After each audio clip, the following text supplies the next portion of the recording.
શ્રી ગગજીભાઈજી સુતરિયા પ્રાથમિક શાળા, ધોરણ 5, विषय हिंदी, इकाई 7, खाना खजाना। इस पाठ का साहित्य प्रकार है चित्रपाठ। विद्यार्थी मित्र, आज हम इकाई 7 खाना खजाना के बारे में अभ्यास करेंगे।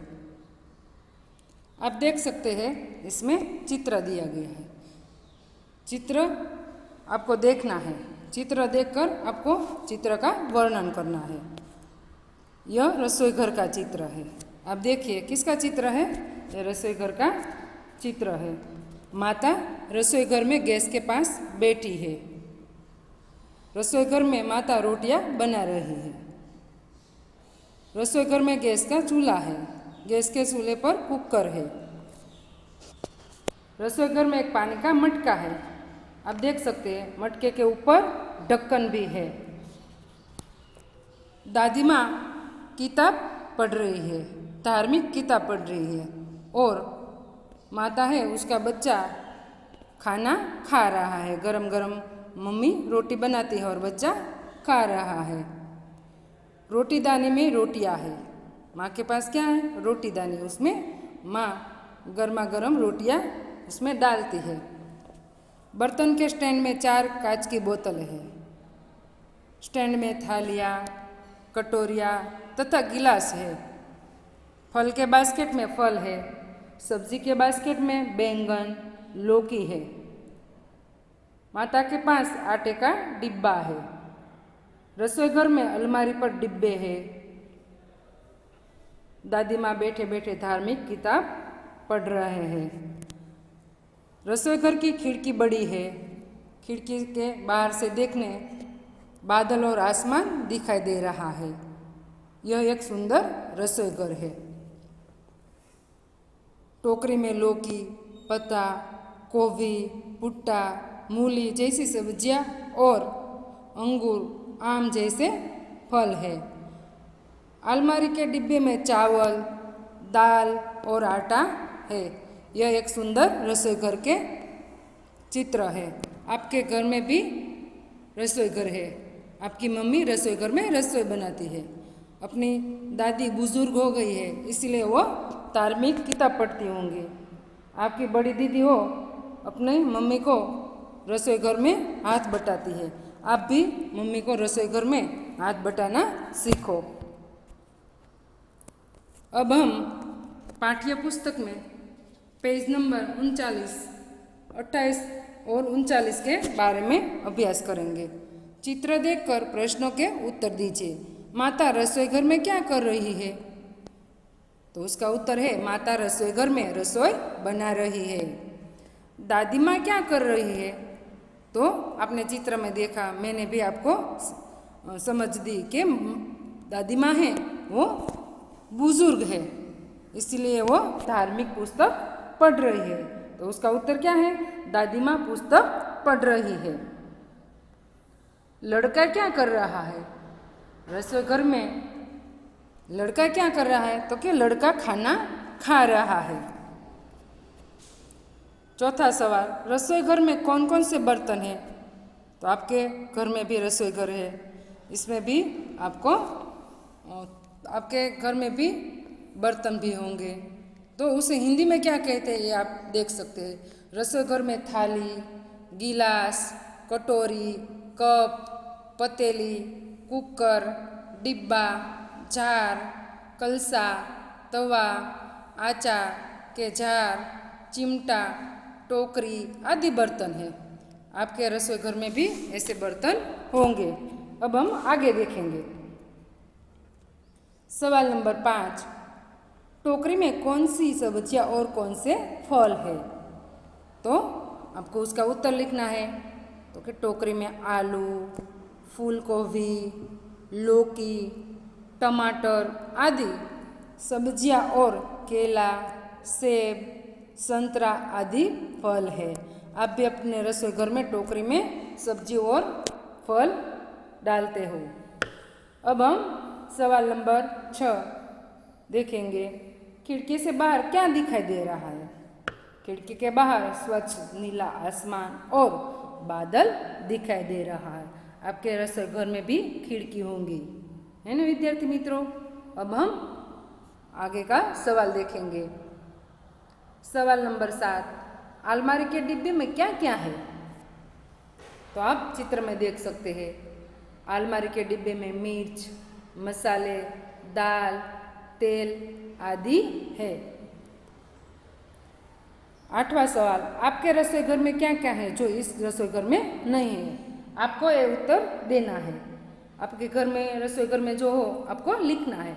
हमारे रसोई घर में प्लेटफॉर्म, पानी का नल, फ्रिज आदि है जो इस रसोई घर में नहीं दिखाई दे रहा है। अंतिम सवाल, सवाल नंबर 9, माता कहाँ बैठी है? तो उसका उत्तर हम देखते हैं कि माता चूल्हे के पास बैठी है क्योंकि वो रसोई बना रही है। अब हम प्रश्न नंबर 2 करेंगे। क्या पसंद है क्या नहीं? योग्य खाने में हाँ का निशान बनाओ। चीज़ का चित्र, पहला चित्र क्या है? करेला। नाम लिखना है आपको। आपके पाठ्य पुस्तक में प्रश्न नंबर 2 दिया गया है। करेला आप मज़े से खाओगे, खाना पड़ेगा कि बिल्कुल नहीं खाओगे? करेला का स्वाद कैसा होता है? कड़वा, इसीलिए बच्चे नहीं खाते। और जो खाओगे तो आपका स्वास्थ्य सुंदर रहेगा। सेब, सेब यानी सफरजन, मज़े से खाओगे। हाँ, बच्चे को सेब बहुत पसंद है, तो इसमें आप टिक कर सकते हो। तीसरा चित्र है आम। आम यानी केरी, सभी बच्चों को केरी बहुत पसंद है, तो आप मज़े से खाओगे, है ना? हाँ, तो आप वहाँ टिक कर सकते हो।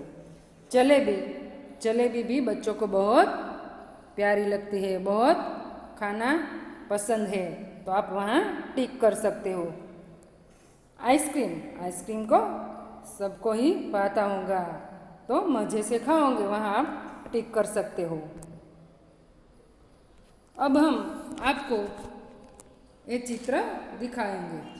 नीचे दिए गए को देखकर कहानी बनाइए। आपको कहानी यानी हमें उसे क्या कहते हैं? गुजराती में कहानी यानी वार्ता। तो आपको ये चित्र देखकर वार्ता कहना है। तो आप देख सकते हैं पहले चित्र में एक गांव था। गांव में रामजी भाई नामक एक किसान रहता था। उसके 2 पुत्र थे।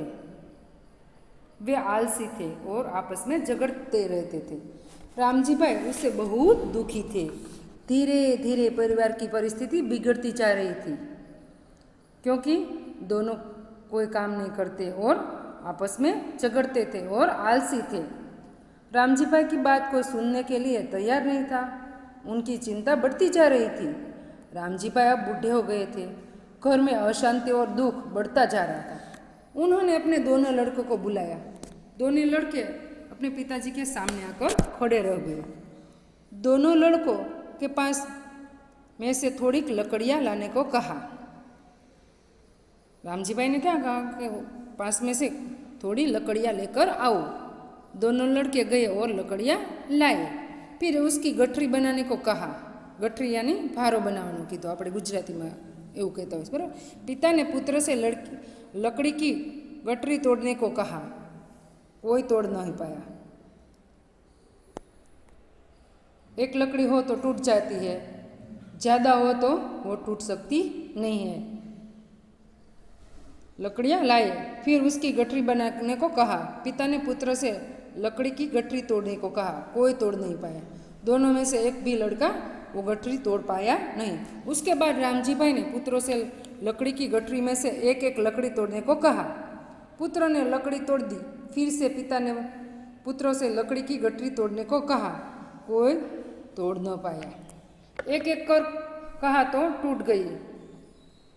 बाद में पिता ने पुत्र से लकड़ी की गठरी तोड़ने को कहा। कोई तोड़ न पाया।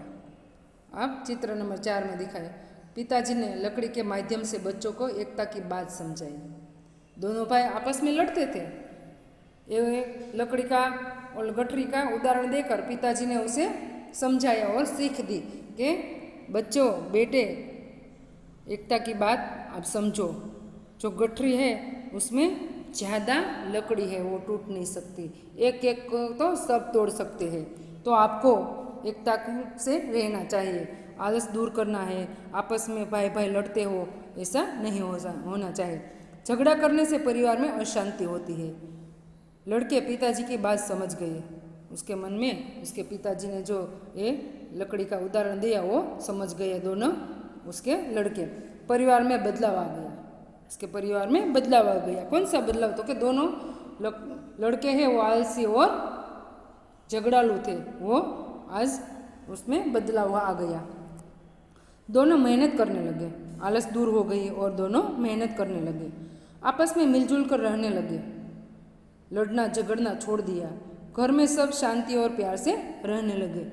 तो आपको भी विद्यार्थी मित्रों इसमें से सीख मिलती है कि हमेशा आपको भी परिवार, समाज और देश के साथ मिलजुल कर रहना चाहिए और आपके जीवन में जो आलस है उसे दूर करने से हमें हमारा ध्येय प्राप्त हो सकता है। तो आप भी ऐसा कर सकते हो, मिलजुल कर रहो और आलस दूर करो, अपने अभ्यास में ध्यान दो तो नंबर 1 बन जाओगे। अब हम आगे देखेंगे, पढ़िए, समझिए और लिखिए। एक वचन या 2 वचन। लड़का, हम वाक्य बनाएंगे, लड़का स्कूल जा रहा है। एक लड़का है એટલે लड़का लिखा। हम एक से ज़्यादा हो तो उसे बहुवचन कहते हैं। तो लड़के स्कूल जा रहे हैं। तो पहला वाक्यમાં એક જ છોકરો છે શાળાએ જાય અને બીજા વાક્યમાં તમે જોશો તો છોકરાઓ સ્કૂલે જઈ રહ્યા છે। પુસ્તક, તો પુસ્તક ખુલ્લી है, પુસ્તકે ખુલ્લે है। તો પહેલા વાક્ય છે એમાં એક જ પુસ્તકની વાત કરી છે એટલે એક વચન છે અને બીજા વાક્યમાં એકથી વધારે પુસ્તકની વાત કરી છે એટલે એમાં बहुवचन से। पुस्तक तो पुस्तके, लड़का तो लड़के, आपको ये याद रखना है। तीसरा, कमरा, तो कमरा खाली है, रूमनी बात करें, कमरा એટલે શું થાય? रूम। और दूसरा वाक्य आप देख सकते, कमरे, कमरे खाली है, तो रूमो खाली है, रूम खाली है और रूमो खाली है। हाँ, एनु गुजराती थाय छे, एक वचन और बहुवचन। पंखा, मेरे घर में एक पंखा है। पंखा नो बहुवचन क्या होता है? पंखे। मेरे घर में कई पंखे हैं, एक नहीं कई, कितलाय पंखा छे। अब हम रसोई घर की बात करते हैं। रसोई घर का चित्र वर्णन किया है, तो हम इतना तो जान ले के फल के नाम को हिंदी में क्या कहते हैं। गुजराती में तो आपको आता ही होगा। तो हम आगे देखेंगे, चीकू यानी चीकू, नारंगी यानी नारंगी, संतरा यानी संतरा, अंगूर, अंगूर એટલે દ્રાક્ષ, અમૃદ, અમૃદ એટલે જમરૂખ, નારિયેલ, નારિયેલ એટલે નાળિયેર, ફાલસા એટલે ફાલસા, શરીફા એટલે સીતાફળ, અનાનસ એટલે અનાનસ, અનાર, અનાર એટલે દાડમ। વિદ્યાર્થી મિત્રો તમારે આ ફળના નામ હિન્દીમાં યાદ રાખવાના છે। આમ, આમ એટલે કેરી, કેલા, કેલા એટલે કેળું, ખીરની, ખીરની એટલે રાયણ, જામુન, જામુન એટલે જાંબુ, ઈખ, ગન્ના એટલે શેરડી, ખરબૂજા એટલે શક્કરટેટી અથવા સાકરટેટી, આર્યા એટલે ચીબડું, તરબૂચ એટલે તરબૂચ। તો ઘણા શબ્દો એવા છે કે વિદ્યાર્થી મિત્રો હિન્દી અને ગુજરાતી સરખું થાય અને ઘણા શબ્દો એવા છે કે એનો હિન્દી शब्द पण अलग होय छे, આપણો गुजराती शब्द पण अलग होय छे। अब हम अनाज के नाम देखेंगे। आपको रसोई घर में इसका भी बहुत ज़रूरी होता है, तो आपको हिंदी में भी ख्याल होगा कि अनाज को क्या कहते हैं। उड़द तो अड़द, ज्वार तो जुवार, चावल तो चोखा, बाजरा तो बाजरी, मटर तो वटाणा, अरहर, तुवर तो तुवेर, चना तो चना, मक्का तो मकाई, मूंग तो मग। अब हम सब्जी के नाम देखेंगे।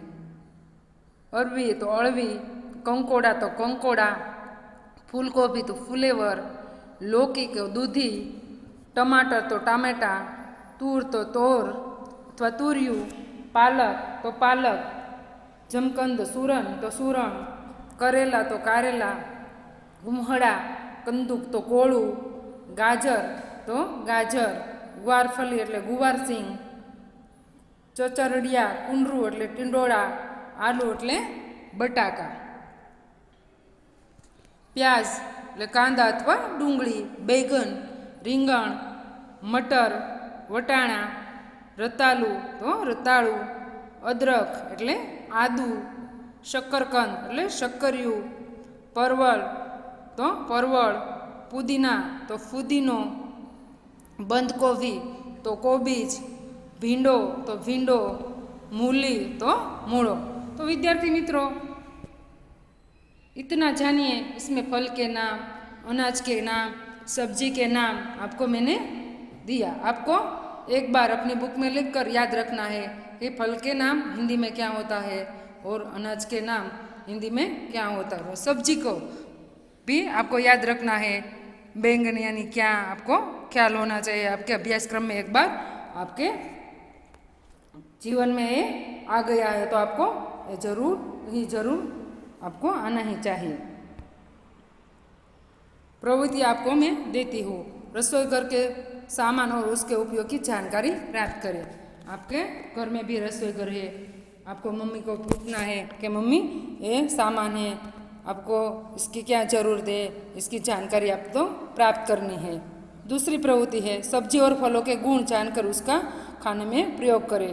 सब्जी खाने से कौन कौन से प्रोटीन मिलते हैं और फलों से हमें कौन कौन से विटामिन मिलते हैं, इसको आपका खाकर उसका प्रयोग करना है।